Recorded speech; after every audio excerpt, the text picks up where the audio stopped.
Yes, okay.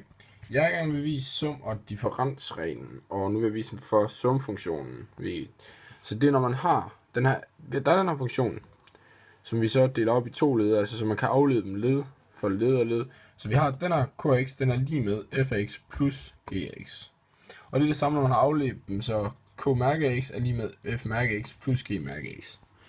Det bliver så differential quotienten her, og det er også det, vi ser heroppe. Og det vil jeg gerne bevise. Så jeg starter med, at jeg tager sekanthældningen, eller different-quotienten, for hele,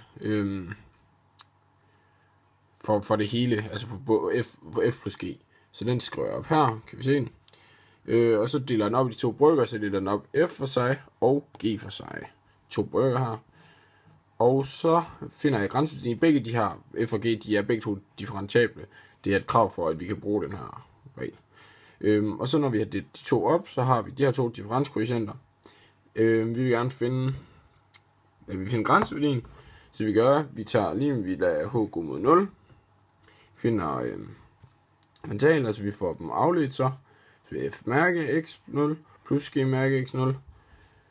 Så har vi simpelthen differentialkvotienten her, som så var det samme som, ja, altså vi har fundet frem til differentialkvotienten.